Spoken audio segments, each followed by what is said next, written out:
আসসালামু আলাইকুম।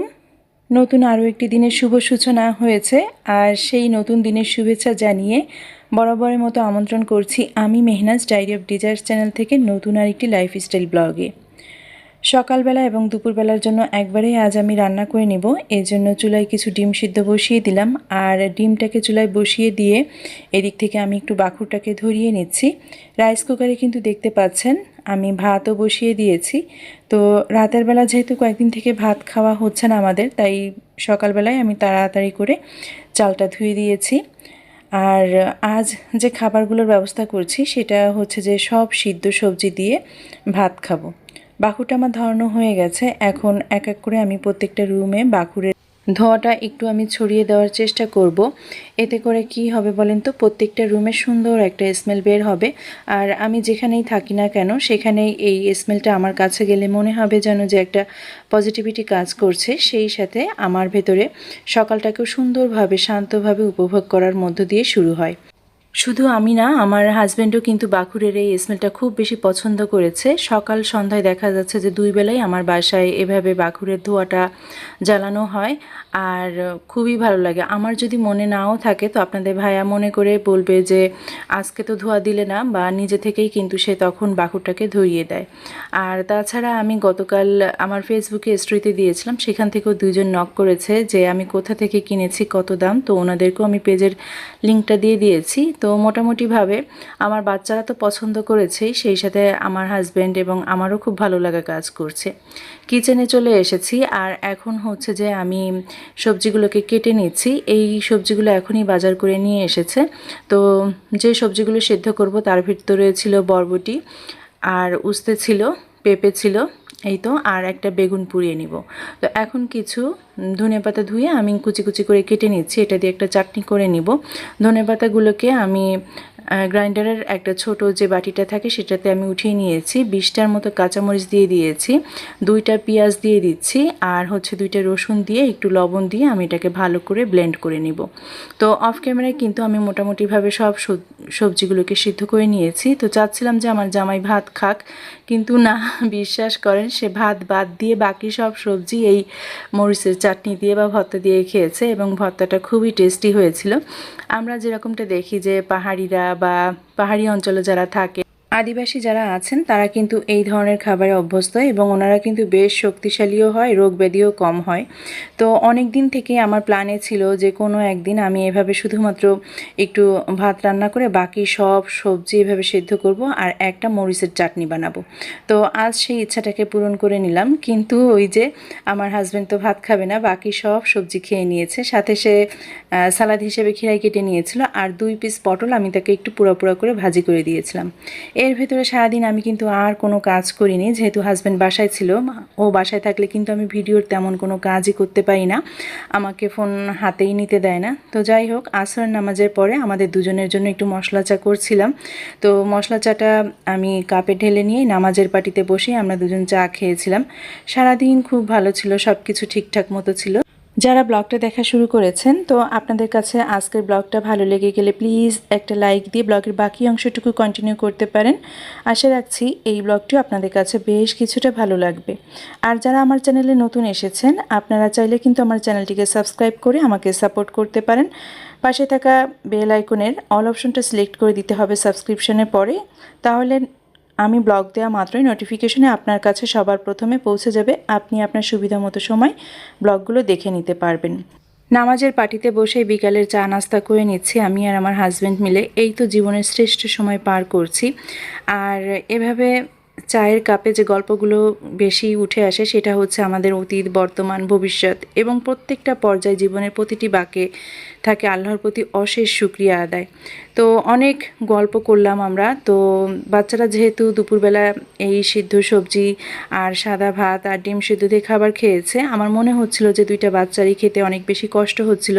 তাই বিকাল 5টার দিকে আমি একটু মাংস ভিজিয়ে দিয়েছিলাম। তো মাংসটা ছেড়ে গিয়েছে, তাই ঝটপট করে আমি মাগরিবের নামাজের আগে মাংসটাকে আমি চুলাতে উঠিয়ে দিয়েছি। তো একটু কাটা মরিচ ব্যবহার করব, আর মনে হচ্ছে যে গুঁড়া মরিচটাও কম হয়েছে, তো সেই সাথে গুঁড়া মরিচটাও দিয়ে ভালো করে নেড়েচেড়ে ঢাকনা দিয়ে ঢেকে রান্না করতে বসিয়ে দিলাম। আমাকে যেহেতু সময়ের মধ্যে রুটিন অনুযায়ী মাগরিবের পরপরই আবার 2টা বাচ্চাকে পড়া নিয়ে বসতে হবে, তো চাচ্ছিলাম যে রান্নাটা যেন তাড়াতাড়ি শেষ করতে পারি। তো এর ভেতরে কিন্তু আজান হয়ে গেছে আর আকাশে বড় একটা চাঁদ উঠেছে। তো আমার কুটু পাখিটা ওয়াসিফ ও জানালা দিয়ে বলছে, আম্মু জুম করে দেখো কত সুন্দর বড় একটা চাঁদ উঠেছে।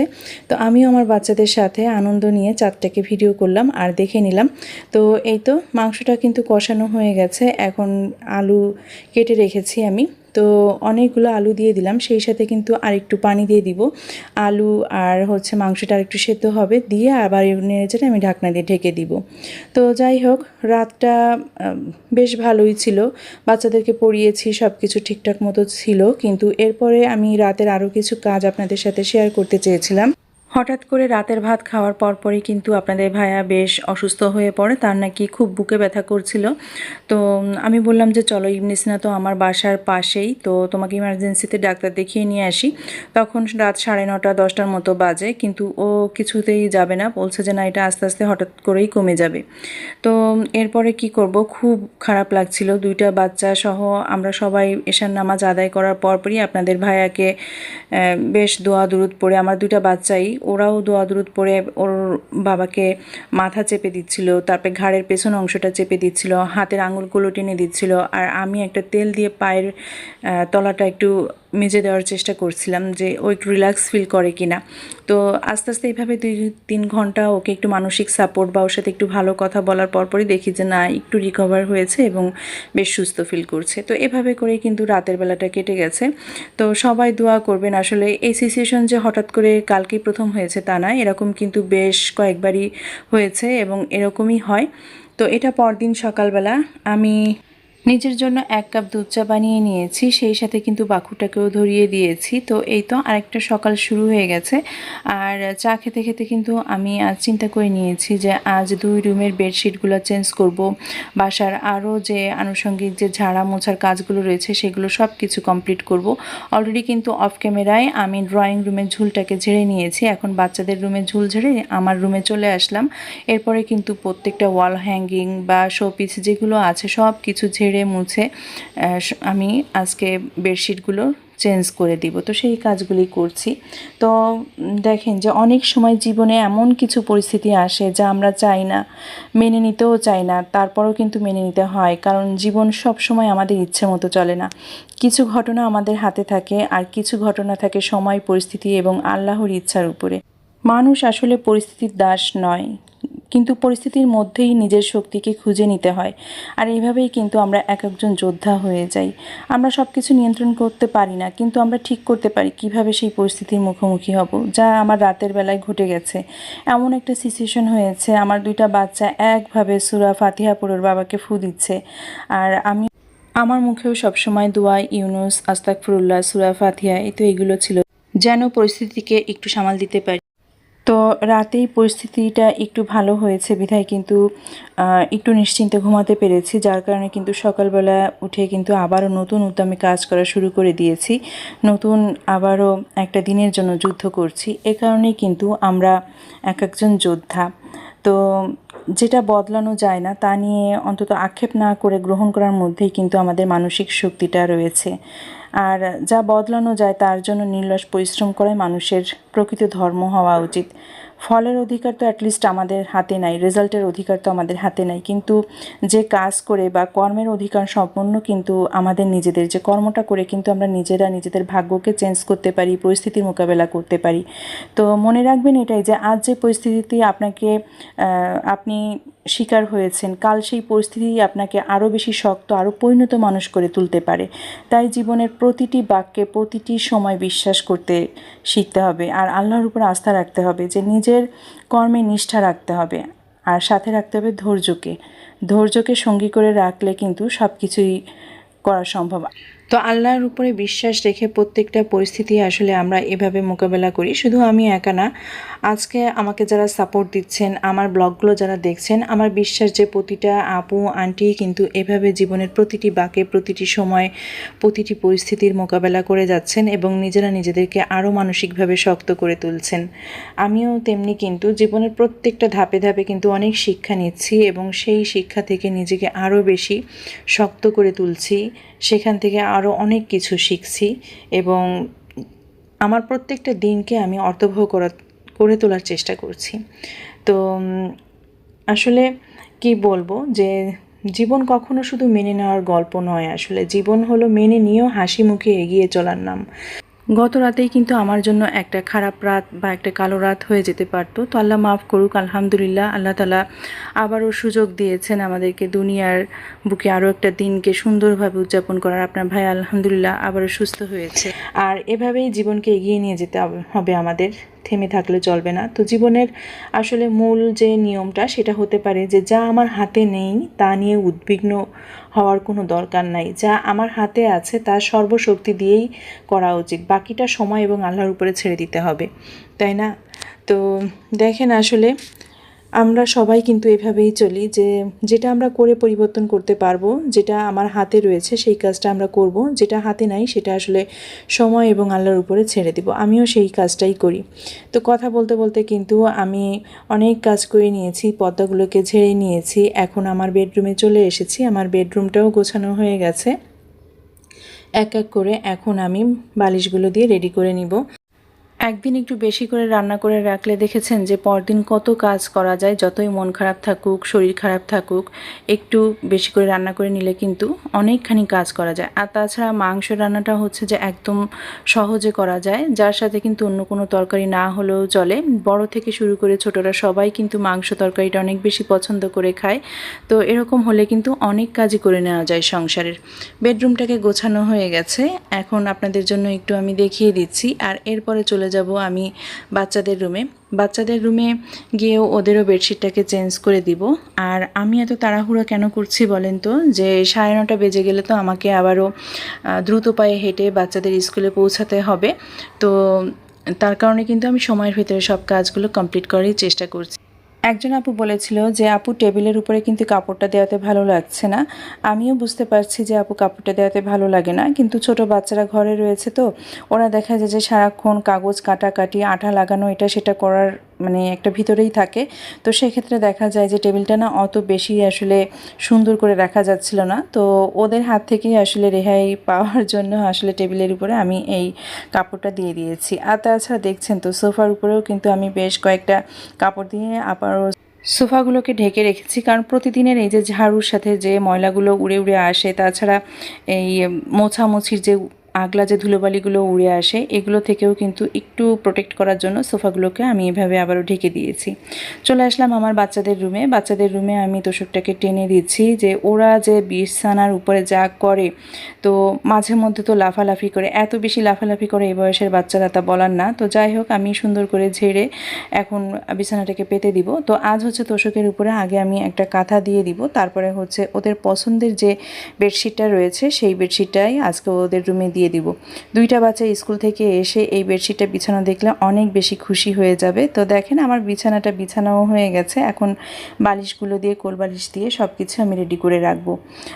আজ যে আমি রান্না করিনি তা না, আজও আমি রান্না করেছিলাম, কিন্তু সেটা হচ্ছে দুপুরের পরে রান্না করেছিলাম। তবে ওই যে মাংস তরকারিটা রান্না করার জন্য না আমি এতগুলো কাজ আমি করে নিতে পারছি।